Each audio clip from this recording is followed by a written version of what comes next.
Oh, I've got to go work a 9 to 5. Do you? Well, I have no choice. No, you have no freedom. And stop saying you have no choice and start saying you have no freedom.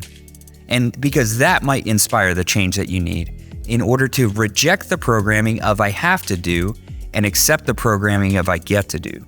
To reject the programming of working for a living and accept the program of doing a life's work.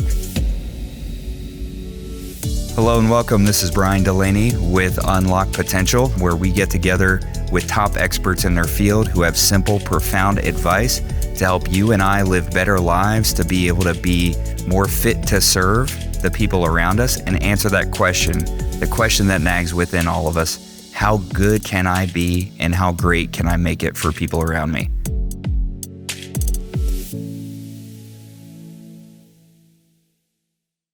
Welcome back to Unlock Potential. I'm your host, Brian Delaney. I'm excited to have you with me as I break down my conversation with Marshall Wayland and take away the points that can help us all to live better, more free lives. You're 100% responsible for your own life. Make it your best life. Yeah. You know, what is your best life? First, you got to figure out what do you want out of life? What's your passion? And do your passion, because once you start doing your passion like what we do, I don't ever work. I never work a day. Yeah. And I don't think I've worked a day in 7 years. I really don't. Yeah. Because it's my passion. Yeah. I love seeing people grow and getting what they want out of life. And so to me, that's the thing, is find out really what you want out of life, right? And most people don't. This clip by Marshall, I think, is so powerful for a lot of different reasons. One of the biggest reasons is because of how he ends it right there with most people don't. Like, if we look at what most people do and what most people have, most people know what they want and they don't get it. Most people have big ideas and end up living smaller lives than they really wish to. Most people want things, but they get very opposite things. They want to do work that they're passionate about, but they have work that they consider soul-sucking, or it's just not life-giving. And I think this is where we make the mistake, is we put ourselves in a place where, as a result of a lack of intention early in our lives, there is a high demand on us later in our lives. And so what we need more than anything is clarity.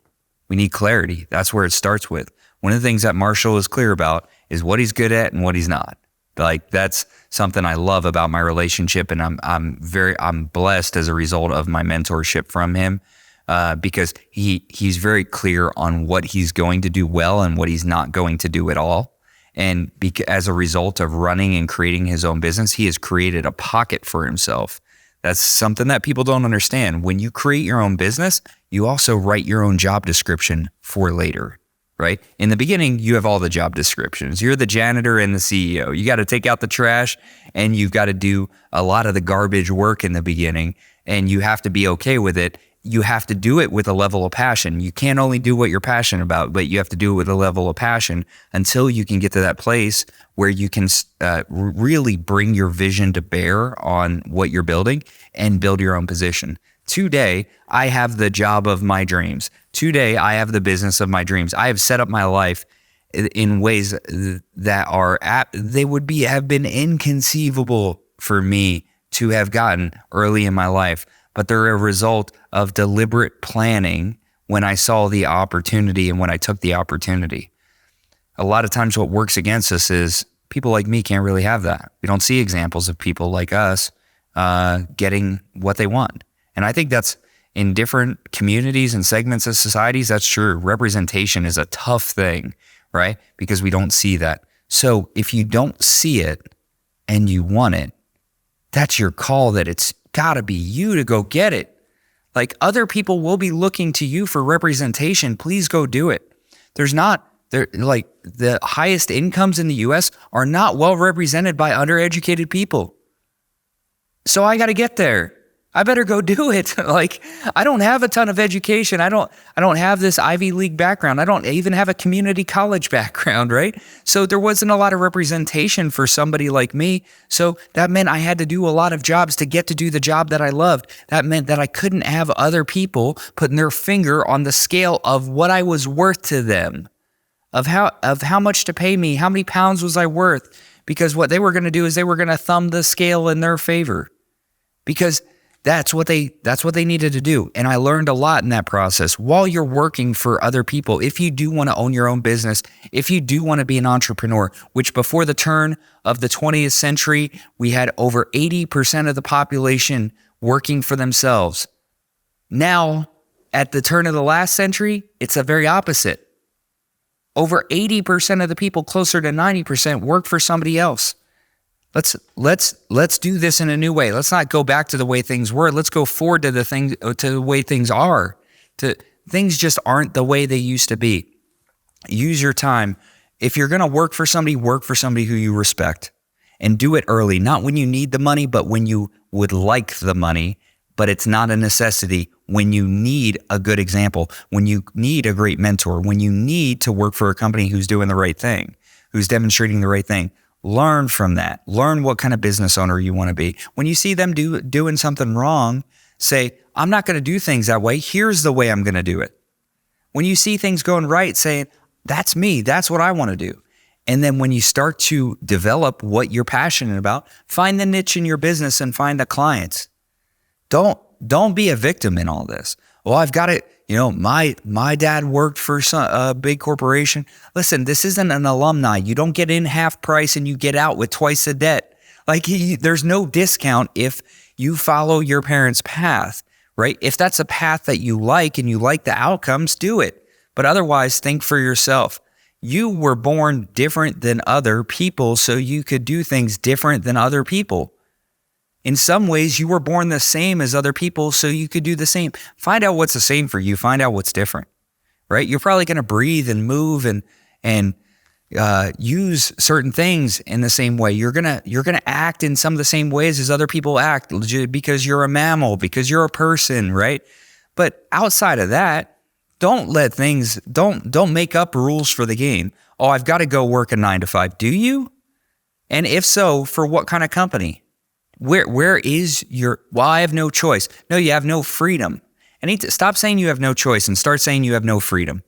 And because that might inspire the change that you need in order to reject the programming of I have to do and accept the programming of I get to do. To reject the programming of working for a living and accept the program of doing a life's work. To reject the programming of this is what I was told and accept the programming of this is what I love.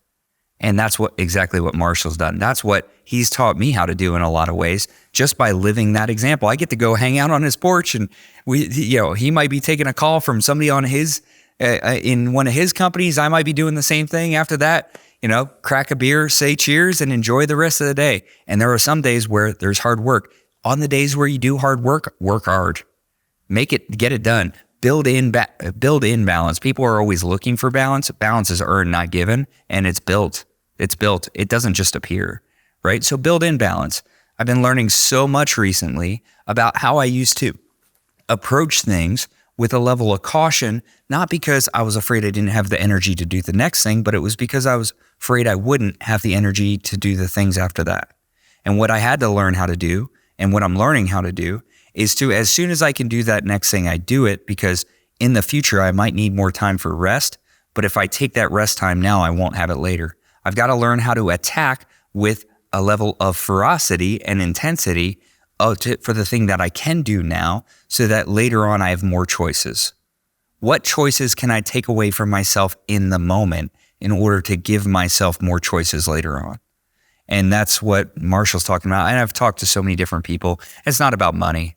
It's not about money. For a lot of people, freedom is very tied to money, and it's really important. And if you get sick, gosh, having money is incredibly helpful. And if somebody who you love needs something, having money is incredibly important. Some people say, well, it's not all about money, and they end up talking their whole life about money, right? What I want to tell you is get enough money so that you can have the choices that you want and do the things that you want to do. Figure out a way to do that. There's a million different ways in the economy. There's like actually, how many people is there in the U.S.? Like 350 million. There are 350 million ways to do this, right? And we're in a big experiment to find out how. We see people making money in ways that we never thought could.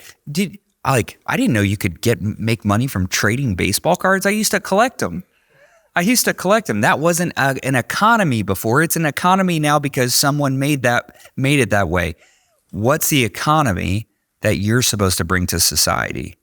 And can you get fired up and passionate about that enough to sustain you through doing the work with a high level of excitement that nobody else is wanting to do? And when we do that, we start to create this ripple effect in our life of excitement. And when we cast a vision for ourselves the first time and we start to fulfill that, we start to build evidence that when I see it in here, I can start to build it with my heart, hands, and feet and hold it here. And that's such an amazing principle, because when you start to do that and learn how to do that faster and faster and faster, what you start to do is build credibility with yourself and other people, and more people believe you. And then you go to do and work with one person, which is a conversation. And then before you know it, you've got a few people, right? And then before you know it, you have a crowd of people who are all doing this work together because they're all online, and you're passionate about the work you do, and you have conviction because you've been doing the work, and that crowd turns into a parade, and that parade turns into a movement. And before you know it, you've started a movement of people who are all fulfilled. They have success, which is having more, and they have fulfillment, which is needing less. And in general, their well-being is there, and they're able to be free and change things in our life. And that's where you never work a day in your life again. It's like, figure that out. There are certain limitations. If I'm really excited about playing basketball, I've got two problems: my height and my flat feet. I've got two distinct problems. I can be passionate about that and never make any money doing it. And that might be disappointing to me. But just because I'm disappointed because I can't fulfill that one thing in my life doesn't mean that I'm going to be that way in all the other parts of my life. But what are you not only passionate about? What are you geared up for? Like, what were you built for? For me, flat feet, I don't know. I don't know. Maybe there are some basketball players in the NBA that have flat feet. I don't think they're also 5'10" with a 10-inch vertical leap. I don't think those guys make it, right? So for me, what I had to learn how to do was I had to learn how to use those skills. And one of the first skills I had to learn how to use was my work ethic. And what leads people to not being free is they don't bring their work ethic.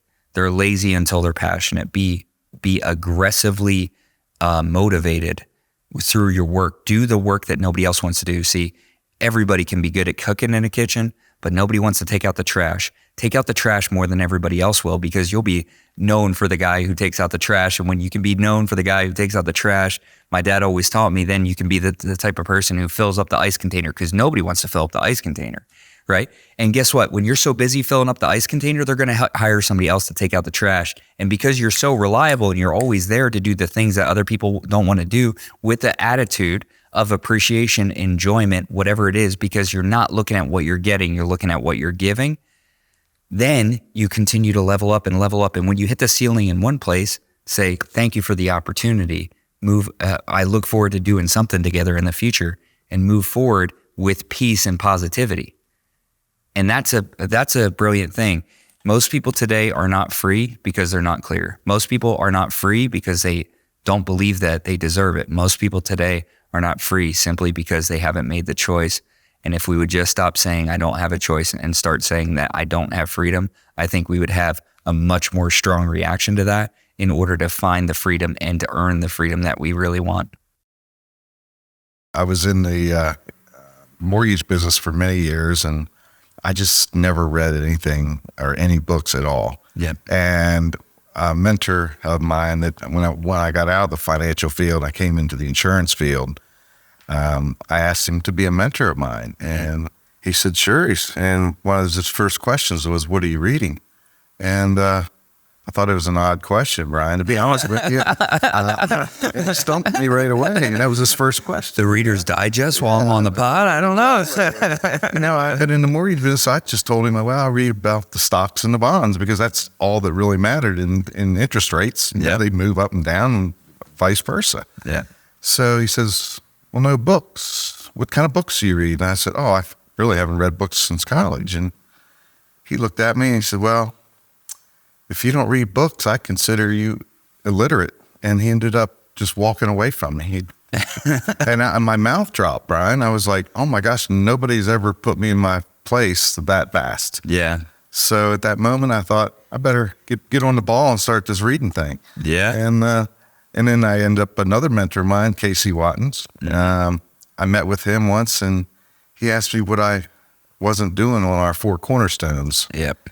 And I looked at the cornerstones and said I wasn't reading 10 minutes a day. And that's simply how I got started reading, because I asked him, I said, that's the only thing I'm not doing on the 4 cornerstones is not reading. Mm-hmm.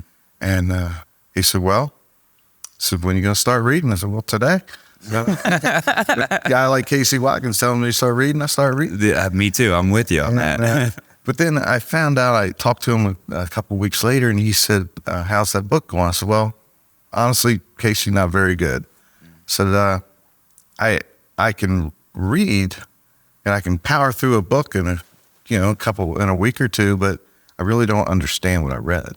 Mm. And if I read the first page, I go to the second page, I totally forgot the first page. Oh, yeah. So wise as Casey is, he just simply said, well, read 1 page, put the book down, and write 2 things about the page you just read.